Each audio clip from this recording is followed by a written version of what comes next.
Cancer വന്നു, അയ്യോ എനിക്കെങ്ങനെ ഈ ക്യാൻസർ വന്നു എന്ന് പറഞ്ഞ് ടെൻഷൻ അടിക്കുന്ന രീതിയല്ല. കാരണം ക്യാൻസർ കോശങ്ങൾ നമ്മുടെ ശരീരത്തിൽ ഉണ്ട്, അത് എപ്പോഴും ഉണ്ട്. ക്യാൻസർ വരുമെന്ന് പറഞ്ഞാൽ നമുക്ക് നേരത്തെ എങ്ങനെ തിരിച്ചറിയാം എന്നുള്ളത് വളരെ സിമ്പിളായിട്ടുള്ള കാര്യമാണ്. അപ്പോൾ എങ്ങനെയാണ് ഇത് കണ്ടുപിടിക്കുക എന്നുള്ളത് വളരെ സിമ്പിൾ കാര്യമാണ്. നമ്മുടെ നാട്ടിലേക്ക് അങ്ങനെയാണ്. ക്യാൻസർ വന്ന് 3-4 സ്റ്റേജ് ആകുമ്പോഴത്തേനാണ് അയ്യോ ക്യാൻസർ വന്നു, പിന്നെ കീമോയും റേഡിയേഷനായിട്ട് അധികം നാളും നമ്മൾ നരകിച്ച് തന്നെ ജീവിച്ച് മരിക്കുന്ന ഒരു രീതിയിലേക്ക് വരുന്നത് ആ സ്റ്റേജിൽ കണ്ടുപിടിക്കുമ്പോഴാണ്.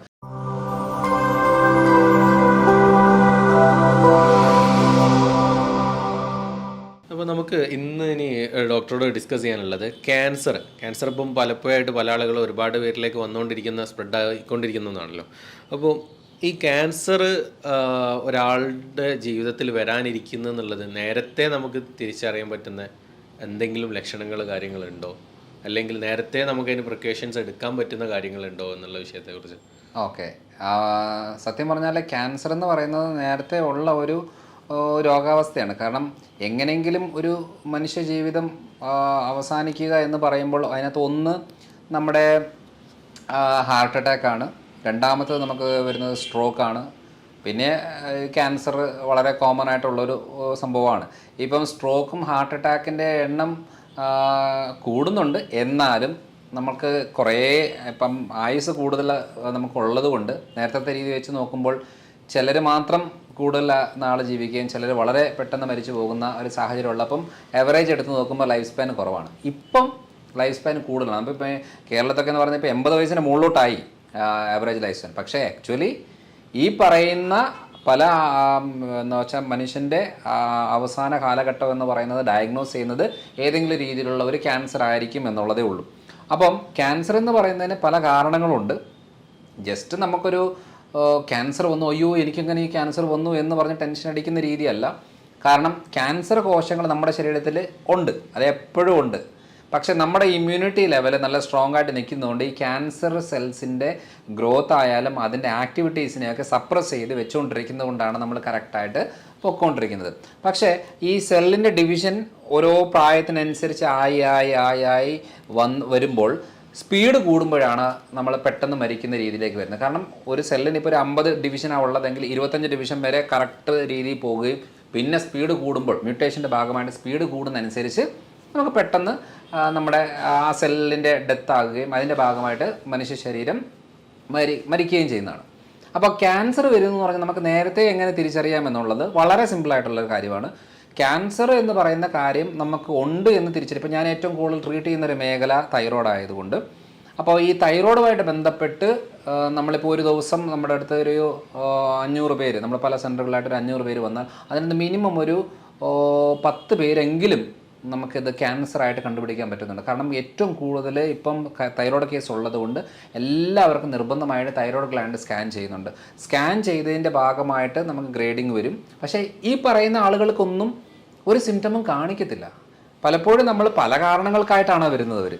ചിലപ്പോൾ വേദന, ക്ഷീണം, അല്ലെങ്കിൽ നീർക്കെട്ട്, മടി, ഗ്യാസിൻ്റെ പ്രശ്നം എന്നൊക്കെ പല പ്രശ്നം പറയുകയും നമ്മൾ ഈ കാര്യങ്ങളൊക്കെ വരുമ്പോൾ തൈറോയിഡിലേക്ക് സ്കാൻ ചെയ്ത് നോക്കുമ്പോൾ അവിടെ മുഴ കാണുകയും അത് ടെസ്റ്റ് ചെയ്ത് നോക്കുമ്പോഴത്തേക്കും ക്യാൻസർ ആകുന്ന കണ്ടീഷൻ വരുന്ന കാര്യങ്ങളും ഉണ്ട്. അപ്പം നമുക്ക് ഒരു കാരണമായിട്ട് എടുത്ത് പറയാൻ പറ്റത്തില്ല. പലപ്പോഴും ഇപ്പോൾ വായിലൊക്കെ ആണെന്നുണ്ടെങ്കിൽ പാടുകൾ കാലങ്ങളായിട്ട് കിടക്കുന്നതുണ്ട്. അത് നമ്മൾ അത്ര നല്ലതല്ല. കാരണം അത് നമ്മൾ ബയോപ്സി എടുത്ത് നോക്കി ചെക്ക് ചെയ്തിട്ട് വേണം കൂടുതലായിട്ട് ചെയ്യാൻ. അപ്പം നമുക്ക് കണ്ടുപിടിക്കാനായിട്ട് വളരെ എളുപ്പമാണ്. പക്ഷെ നേരത്തെ വരുന്ന സിംറ്റംസ് നമ്മൾ ശ്രദ്ധിക്കേണ്ട കാര്യം എന്ന് വെച്ചാൽ ഏതെങ്കിലും ഒരു ഇൻഫെക്ഷനോ പ്രശ്നങ്ങളോ ഉണ്ടെങ്കിൽ അത് മാറാതെ നിൽക്കുക എന്നുള്ളതാണ് ആദ്യത്തെ കാര്യം. അപ്പോൾ എൻ്റെ ഒരു ഫ്രണ്ട് ഉണ്ടായിരുന്നു, എൻ്റെ കൂടെ പഠിച്ച ഒരാളാണ്. ആ വ്യക്തി എന്ന് പറയുന്നത് വളരെ സ്കെൽട്ടായിരുന്നു, വളരെ വണ്ണം കുറഞ്ഞ ഒരാളായിരുന്നു. അടുപ്പിച്ച് കുറച്ച് നാളിങ്ങനെ ലൂസ് മോഷനും കാര്യങ്ങളെല്ലാം വന്നിട്ട് ഒരു ദിവസം നോക്കുമ്പോൾ ബ്ലഡ് ക്യാൻസർ ആയിരുന്നു. കുറച്ച് നാൾ കൊണ്ട് തന്നെ മരിച്ചു. എന്നാലും ഒരു സിംറ്റമും കാണിച്ചില്ല, ഒരു കാര്യങ്ങളും കാണിച്ചില്ല. അപ്പോൾ നമ്മൾ ശ്രദ്ധിക്കേണ്ട കാര്യം എന്താണെന്ന് വെച്ചാൽ നമ്മുടെ ശരീരത്തിൽ ഇപ്പം പാരമ്പര്യം എന്ന് പറയുന്നത് ക്യാൻസർ കാര്യത്തിൽ ഉണ്ട് എന്നുണ്ടെങ്കിലും വലിയ രീതിയിൽ നമ്മൾ എടുത്ത് പറയേണ്ട ആവശ്യമില്ല. അപ്പോൾ അമ്മയ്ക്ക് ക്യാൻസർ ഉണ്ട് എന്ന് പറഞ്ഞാൽ മകൾക്ക് ക്യാൻസർ വരണമെന്ന് ഒരു നിർബന്ധവുമില്ല. പക്ഷേ ആ ജീന് പലപ്പോഴും ക്യാൻസറിൻ്റെ കാരണങ്ങളിൽ നമ്മൾ ശ്രദ്ധിക്കുന്നത് എന്താണെന്ന് വെച്ചാൽ നമ്മളാകെ പറയുന്നുണ്ട് പുകവലി, മദ്യപാനം, അല്ലെങ്കിൽ ഹാൻഡ്സ് വെക്കുന്നത്, ബീഡ, അങ്ങനത്തെ പുകയില ചവയ്ക്കുന്നത് എന്നൊക്കെ പറഞ്ഞ പല കാര്യങ്ങളൊക്കെയാണ് ഈ ക്യാൻസറിൻ്റെ കാര്യം പറയുന്നത്. അപ്പോൾ ചെറിയ കുട്ടികൾക്ക് വരെ ക്യാൻസർ വരുന്നുണ്ട്. ഇതൊന്നും അറിയാത്ത ആളുകൾക്ക് വരെ ക്യാൻസർ വരുന്നുണ്ട്. ആക്ച്വൽ കാരണം ഈ പുകവലിയും ബീഡയും ഇതൊന്നും അല്ല. കാരണം അതൊക്കെ നമ്മുടെ പ്രശ്നങ്ങളെ കൂട്ടുന്നു എന്നുള്ളതാണ്. ആക്ച്വൽ കാരണം എന്ന് പറയുന്നത് നമ്മുടെ ശരീരത്തിലെ ജീനിൻ്റെ മ്യൂട്ടേഷനാണ്. ഈ മ്യൂട്ടേഷൻ എന്ന് പറയുന്നത് അതിൻ്റെ മോഡിഫിക്കേഷന്, മൾട്ടിപ്ലിക്കേഷൻ എന്നൊക്കെ പറയുന്ന അടുത്ത സ്റ്റേജിലേക്ക് പോകുന്ന ഒരു രീതിയാണ്. അപ്പോൾ അങ്ങനെ വരുമ്പോൾ അതിൻ്റെ ഗ്രോത്ത് കൂടുന്ന രീതിയിലാണ് നമ്മൾ ക്യാൻസർ വരുന്നത്. പക്ഷേ ഇതിനെ നമ്മൾ സ്പീഡ് കൂട്ടുന്ന കാര്യങ്ങളിൽ മെയിനായിട്ട് വരുന്നത് ബാക്ടീരിയകളും വൈറസുകളാണ്. ബാക്ടീരിയകൾ വൈറസ് എന്ന് പറയുമ്പം നമ്മുടെ ഇപ്പോൾ ഹ്യൂമൻ പാപ്പിലോമ വൈറസ്, അതാണ് നമ്മുടെ ഓവേറിയൻ ക്യാൻസറും യൂട്രൈൻ ക്യാൻസറും ഒക്കെ ഉണ്ടാക്കുന്ന ഒരു വൈറസാണ്. ഹെപ്പറ്റൈറ്റിസ് എ, ബി, സി ഈ വൈറസുകളൊക്കെയാണ് ലിവർ ക്യാൻസർ ഉണ്ടാക്കുന്നത്. അതേപോലെ തന്നെ മെത്തനോജനിക് ബാക്ടീരിയ എന്ന് പറയുന്നതാണ് കോളോൺ ക്യാൻസർ ഉണ്ടാക്കുന്നത്. എച്ച് പൈലോറി ബാക്ടീരിയ എന്ന് പറയുന്നതാണ് സ്റ്റൊമക് ക്യാൻസർ ഉണ്ടാക്കുന്നത്. പലപ്പോഴും പല രീതിയിലുള്ള വൈറസുകളും ബാക്ടീരിയകളാണ് നമ്മുടെ ശരീരത്തിലെ ക്യാൻസർ ഉണ്ടാക്കുന്നത്. അപ്പം വൈറൽ അറ്റാക്ക് എന്ന് പറയുന്നത് വളരെ ഡേഞ്ചറസ് ആണ്. ബാക്ടീരിയൽ അറ്റാക്ക് എന്ന് പറയുന്നത് വളരെ ഡേഞ്ചറസ് ആയിട്ടുള്ള കാര്യമാണ്. അത് നമ്മുടെ ജീനിൽ വരെ മാറ്റം വരുത്താൻ പറ്റുന്നൊരു കാര്യമാണ്. അതുകൊണ്ട് നമുക്ക് നേരത്തെ മനസ്സിലാക്കണം എന്നുണ്ടെങ്കിൽ ഗ്രോത്ത് കൂടുന്ന രീതിയിലാവാം, മുറിവുകൾ കരിയാതിരിക്കുന്ന രീതിയിലാവാം, അതേപോലെ തന്നെ വയറ്റിലെ പ്രശ്നം ഒരിക്കലും മാറാത്ത രീതിയിൽ കാലങ്ങളായിട്ട് കിടക്കുന്ന രീതിയാവാം. കാരണം ഗ്യാസ്ട്രൈറ്റിസ് കഴിഞ്ഞ് അൾസറായി, പെർഫറേഷനായി, എന്ന് വെച്ചാൽ അൾസർ എന്ന് പറയുന്നത് വ്രണമാകുന്നത്, പെർഫറേഷൻ എന്ന് പറയുന്നത് അവിടെ ഒരു കുഴി പോലെ വ്രണമാകുന്നത്. ഇതെല്ലാം ബാക്ടീരിയൽ പ്രശ്നമാണ്. അപ്പോൾ ഇതെല്ലാം ഇങ്ങനെ കാലങ്ങളായിട്ട് കിടക്കുമ്പോൾ മാത്രമാണ് നമുക്ക് ഏറ്റവും കൂടുതൽ ബുദ്ധിമുട്ട് സംഭവിക്കുന്നത്. സ്കിൻ ക്യാൻസർ നമ്മുടെ നാട്ടിൽ വളരെ കുറവാണ്. ബ്രസ്റ്റ് ക്യാൻസർ വളരെ കോമൺ ആയിട്ടുള്ളൊരു കാര്യമാണ്. കാരണം ബ്രസ്റ്റ് ക്യാൻസറാണ് ഇപ്പോൾ ഏറ്റവും കൂടുതൽ. കാരണം ഇപ്പം ബ്രസ്റ്റിൽ തടിപ്പ് എന്ന് പറയുന്നത് വളരെ കോമൺ ആയിട്ട് വരുന്നൊരു കാര്യമാണ്. അതുകൊണ്ട് മാമോഗ്രാം ചെയ്തേച്ച് അത് എത്രയും പെട്ടെന്ന് കണ്ടുപിടിക്കുക എന്നുള്ളത് ഒരു പ്രായം കഴിഞ്ഞിട്ട് എല്ലാവരും ചെയ്യണം. അപ്പോൾ എങ്ങനെയാണ് ഇത് കണ്ടുപിടിക്കുക എന്നുള്ളത് വളരെ സിമ്പിൾ കാര്യമാണ്. അതായത് ഒരു പ്രായം കഴിയുമ്പോൾ നമ്മൾ കുറച്ച് കാര്യങ്ങൾ ചെയ്യണം. ഒന്ന്, ഇപ്പോൾ പുരുഷന്മാർക്കാണെന്നുണ്ടെങ്കിൽ PSA എന്ന് പറയുന്നത് ടെസ്റ്റ് ചെയ്യണം. അതായത് പ്രോസ്റ്റേറ്റ് ടെസ്റ്റാണത്. ഈ പ്രോസ്റ്റേറ്റിനകത്ത് നമ്മൾ ആ ആൻറ്റിജൻ നോക്കിയിട്ട് ഏത് അളവിലുണ്ട്, എത്ര അളവിൽ കാണിക്കുന്നു എന്ന് പറഞ്ഞാൽ അതിനനുസരിച്ച് നമുക്ക് പ്രോപ്പർ ട്രീറ്റ്മെൻറ്റ് ചെയ്താൽ എത്രയും പെട്ടെന്ന് വളരെ നിസ്സാരമായിട്ട് ക്ലിയർ ആക്കുന്ന ഒരു കാര്യമാണ് പ്രോസ്റ്റേറ്റ് ക്യാൻസർ. തൈറോയിഡിൻ്റെ ക്യാൻസർ ചെക്ക് ചെയ്യുന്നത്, തൈറോയിഡ് ഗ്ലാൻഡ് സ്കാൻ ചെയ്തിട്ട് അതിൽ നിന്ന് മുഴകളുണ്ട്, നല്ല അളവിലാണ്, ടിറാഡ്സ് ഉണ്ട്, 1, 2, 3, 4, 5 എന്ന് പറഞ്ഞാൽ ഗ്രേഡിംഗ് ഉണ്ട്. അതിനകത്ത് 4, 5 ഗ്രേഡിങ്ങിലൊക്കെ വരുമ്പോഴാണ് കൂടുതലും നമ്മൾ സൈസൊക്കെ ഉണ്ടെങ്കിൽ നമ്മളത് FNAC ചെയ്യിപ്പിച്ച് ഫൈൻ നീഡിൽ ആസ്പിറേഷൻ സൈറ്റോളജി പറയും. അവിടെ ബ്ലഡ് എടുത്തേച്ച് മൈക്രോസ്കോപ്പി വെച്ചിട്ട് അതിനും ഗ്രേഡിംഗ് ഉണ്ട്. വ്യത്യസ്ത 1, 2, 3, 4, 5 എന്ന് പറഞ്ഞാൽ 4, 5 ഗ്രേഡിലാണ് ഏറ്റവും കൂടുതൽ ക്യാൻസറസ് ആയിട്ടുള്ള കാര്യങ്ങൾ വരുന്നത് കൊണ്ട് അങ്ങനെയുള്ള കണ്ടീഷൻ നമുക്ക് സർജറി ചെയ്താൽ ഏറ്റവും കൂടുതൽ സർവൈവൽ ഉള്ളതാണ് തൈറോയ്ഡ് ക്യാൻസർ. അപ്പോൾ അതേപോലെ തന്നെ വേറൊരു കാര്യം എന്ന് പറയുന്നത് നമ്മുടെ സ്റ്റൊമക് ക്യാൻസർ. സ്റ്റൊമക് ക്യാൻസർ എന്ന് പറയുന്നത് നമ്മൾ H. പൈലോറി ഇൻഫെക്ഷൻ ഉണ്ടോ എന്നുള്ളത് ബ്ലഡ് ടെസ്റ്റ് ചെയ്താൽ തന്നെ നമുക്ക് കിട്ടുന്നൊരു കാര്യമാണ്. അല്ലെങ്കിൽ എൻഡോസ്കോപ്പി ചെയ്തേച്ച് ബയോപ്സി എടുത്ത് നോക്കിയാലും നമുക്ക് ക്ലിയർ ആയിട്ട് മനസ്സിലാകുന്നൊരു കാര്യമാണ്. ഇതൊക്കെ നമുക്ക് കണ്ടുപിടിക്കാവുന്ന കാര്യങ്ങളാണ്. അതേപോലെ തന്നെ പാൻക്രിയാസിൻ്റെ ക്യാൻസർ കണ്ടുപിടിക്കുന്ന പറഞ്ഞാൽ ഈ CA 19.9 എന്ന് പറയുന്ന ബ്ലഡ് ടെസ്റ്റ് ഉണ്ട്. അത് ചെയ്താൽ അത് കിട്ടും. ഇപ്പോൾ ഓവേറിയൻ ക്യാൻസർ എന്ന് പറയുന്നത് നമുക്ക് സ്ഥിരമായിട്ട് ഇപ്പം എഡ്നെക്സ എന്ന് പറയുന്ന ഒരു ഏരിയയിലൊക്കെ മുഴകൾ വരുന്നുണ്ട്, സിസ്റ്റുകൾ.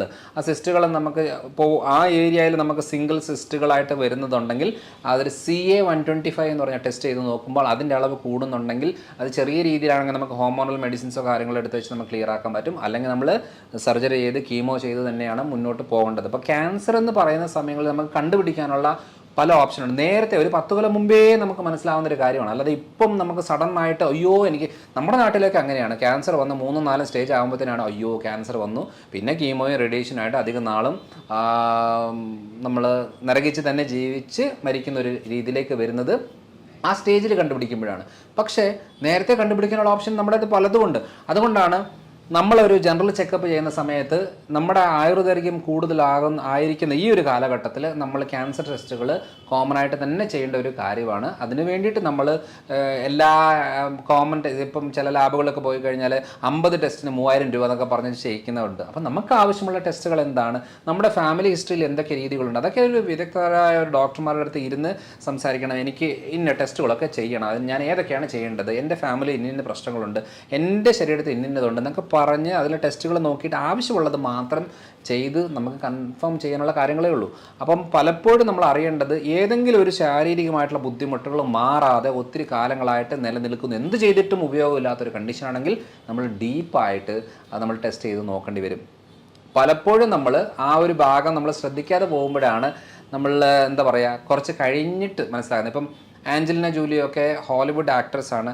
അവർ ക്യാൻസർ 5 കൊല്ലത്തിന് ശേഷം ക്യാൻസർ വരും എന്നുള്ളത് നേരത്തെ ഈ DNA ടെസ്റ്റുകളും കാര്യങ്ങളൊക്കെ ചെയ്ത് മനസ്സിലാക്കിയിട്ട് അവർ ബ്രസ്റ്റ് റിമൂവ് ചെയ്തു. അപ്പോൾ അപ്പം യാതൊരു കുഴപ്പമില്ല. ഇവിടെ നമ്മൾ വെറും ഒരു ബ്രസ്റ്റ് ക്യാൻസറിൻ്റെ പേരിൽ ഒരു ജീവിതം തന്നെ പോകുന്ന കണ്ട. ആ ക്യാൻസർ വന്നെങ്കിൽ ക്യാൻസറിനുള്ളവർ മാത്രമല്ലല്ലോ, അവരുടെ കുടുംബക്കാരും വീട്ടുകാരും എല്ലാവർക്കും ആ ബുദ്ധിമുട്ടാണല്ലോ. സോ അതുകൊണ്ട് പല ആൾക്കാരും ക്യാൻസർ ചികിത്സിച്ച് അവർ മരിക്കുകയും ചെയ്യും, അവരുടെ കുടുംബം തീരാ കടങ്ങളിലേക്ക് വീഴുകയും ചെയ്യും. അപ്പോൾ ഇതെല്ലാം ഒരു സോഷ്യൽ ഇഷ്യൂ ആണ്, അല്ലാതെ ഒരു വ്യക്തിയുടെ പ്രശ്നമല്ല. ആ ഒരു വീടിൻ്റെ പ്രശ്നമാണ്, ആ ഒരു നാടിൻ്റെ പ്രശ്നമായിട്ട് മാറും. ആ ഒരു നാടിൻ്റെ ഗ്രോത്തിനെ അത് ബാധിക്കുകയും ചെയ്യും. പലപ്പോഴും സംഭവിക്കുന്നതാണ്. അപ്പോൾ അതുകൊണ്ട് ലാസ്റ്റ് സ്റ്റേജിലേക്ക് കണ്ടുപിടിക്കുന്നതിനെക്കാട്ടിലും ഏറ്റവും നല്ലത് നേരത്തെ കണ്ടുപിടിക്കുക എന്നുള്ളതാണ്. ഇങ്ങനെ നമുക്ക് നേരത്തെ കണ്ടെത്താനുള്ള വഴികളും കാര്യങ്ങളും പറഞ്ഞല്ലോ. അപ്പം നേരത്തെ നമുക്ക് ഇതിനെ കണ്ടെത്തി കഴിഞ്ഞാൽ അത് വരുന്നതിൽ നിന്ന് തടയാനുള്ള എന്തെങ്കിലും ലൈഫ് സ്റ്റൈൽ ചേഞ്ചസോ അങ്ങനെ എന്തെങ്കിലും ഉണ്ട്. ക്യാൻസറിൽ നമുക്ക് വളരെ ഇമ്പോർട്ടൻ്റ് ആയിട്ട് ശ്രദ്ധിക്കേണ്ട ഒരു കാര്യം, ഒരു മെഡിസിനോ ഒരു ട്രീറ്റ്മെൻറ്റോ ഒന്നും നമ്മൾക്ക് ഷുവർട്ടി തരുന്നില്ല രക്ഷപ്പെടുത്താം എന്നുള്ളത്. ചിലപ്പോൾ വളരെ കോൺഫിഡൻ്റ് ആയിട്ടുള്ള ട്രീറ്റ്മെൻറ്റ് വരെ ആളുകൾ മരിച്ചു പോകുന്ന കണ്ടീഷനുണ്ട്.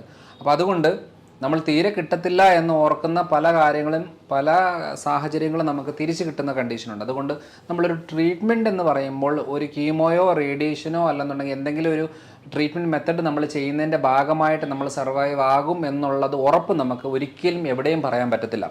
അങ്ങനെ ഒരു ഉറപ്പ് പറഞ്ഞുകൊണ്ടല്ല ആരും ചെയ്യുന്നത്.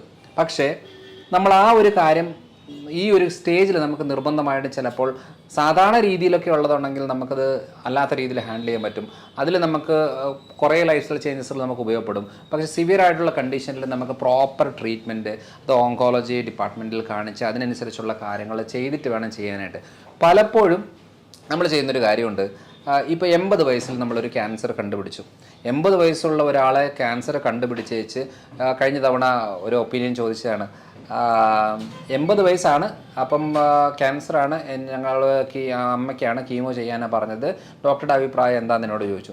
ഞാൻ പറഞ്ഞു കീമോ ഓക്കെ, കീമോ ആണ് ഓപ്ഷൻ, വേറെ ഇപ്പോൾ നമുക്ക് വേറെ പ്രത്യേകിച്ച് എടുത്ത് പറയാനുള്ള ഓപ്ഷൻ ഇല്ല. ഹെൽത്ത് കണ്ടീഷൻ എങ്ങനെയുണ്ട് എന്ന് ചോദിച്ചപ്പോൾ ഹെൽത്ത് ഓക്കെയാണ്, വലിയ കുഴപ്പമൊന്നുമില്ല. അപ്പം ഞാൻ ചോദിച്ചൊരു ചോദ്യം, സത്യം പറഞ്ഞാൽ നമ്മൾ ഈ ഒരു ഏജ്ഡ് ആയിട്ടുള്ളൊരു സമയം, പ്രത്യേകിച്ചും 75, 80, 85 വയസ്സ് സമയങ്ങളിൽ നമ്മൾ ഈ കീമോയും റേഡിയേഷനൊക്കെ പോയിട്ട് പല കോംപ്ലിക്കേഷൻസ് അതിനുണ്ടാകും. നമ്മളൊരു യങ് ഏജിലൊക്കെ ആണെന്നുണ്ടെങ്കിൽ ഓക്കെ, പക്ഷേ ഒരു ഏജ്ഡ് ആയതിനു ശേഷം നമ്മൾ പിന്നെ സ്ട്രോക്ക് വരികയും അറ്റാക്ക് വരികയും ഹെൽത്ത് വളരെ മോശമാകുന്നൊരവസ്ഥ വരികയും ഹെൽത്ത് ബോഡി റീജനറേറ്റ് ആയിട്ട് വരാനുള്ള സമയമില്ലാതെ വരികയും പിന്നെ അവസാന കാലഘട്ടം ICUയും ട്രീറ്റ്മെൻറ്റും ഒക്കെ ആയിട്ട് അങ്ങനെ ഒരു ബുദ്ധിമുട്ടിലേക്ക് പോകാതിരിക്കുന്നതാണ് ഏറ്റവും നല്ലൊരു ഓപ്ഷൻ. ആ സമയങ്ങളിലും അതേപോലെ തന്നെ ഈ പ്രിവെൻറ്റ് ചെയ്യാനും വന്നവർക്കുമായിട്ടുള്ള ഹെൽപ്പ് ചെയ്യാനുള്ള നല്ലൊരു കാര്യം എന്ന് പറയുന്നത് ആൻറ്റി ഓക്സിഡൻസ് റിച്ച് ആയിട്ടുള്ള ഡയറ്റാണ് നമുക്ക് വേണ്ടത്. ഫ്രീ റാഡിക്കൽസ് എന്ന് പറയുന്നത് ബയോളജിക്കൽ എൻഡ് പ്രൊഡക്റ്റ് എന്ന് പറയും. നമ്മുടെ ശരീരത്തിലെ എല്ലാ മെറ്റബോളിസം കഴിഞ്ഞേച്ച് വരുന്ന വിഷാംശങ്ങൾ ബോഡിയിൽ സ്റ്റോറായി വരുന്ന അനുസരിച്ച് അതിൻ്റെ ഭാഗമായിട്ട് മ്യൂട്ടേഷൻ വരികയും ക്യാൻസർ വരികയും വരുന്ന സാഹചര്യങ്ങൾ കൂടുതലുണ്ട്. അപ്പോൾ ഈ വിഷാംശങ്ങളൊക്കെ ക്ലിയർ ആക്കി എടുക്കണമെന്നുണ്ടെങ്കിൽ നമുക്ക് ആൻറ്റി ഓക്സിഡൻസ് വേണം. ഈ ആൻറ്റി ഓക്സിഡൻസ് നമ്മുടെ ശരീരത്തിൽ തന്നെ പ്രൊഡ്യൂസ് ആകുന്നൊരെണ്ണമാണ്. അതിനകത്ത് വിറ്റമിൻ ഇയും ഗ്ലൂട്ടത്തൈനും അങ്ങനെ പല കാര്യങ്ങൾ ആൻറ്റി ഓക്സിഡൻസ് വരുന്നുണ്ട്, ഒമേഗ 3. അപ്പം ഇത് ഉള്ളിൽ നിന്ന് പ്രൊഡ്യൂസ് ആകുന്ന പോലെ തന്നെ നമുക്ക് പുറത്തുനിന്നും കൂടെ സപ്ലൈ ചെയ്യുവാണെങ്കിൽ ഏറ്റവും നല്ലത്. IV ഇഞ്ചെക്ഷൻസ് വളരെ നല്ലതാണ് ഇതേപോലത്തെ ആൻറ്റി ഓക്സിഡൻസ് ഒക്കെ എടുക്കുന്നത്.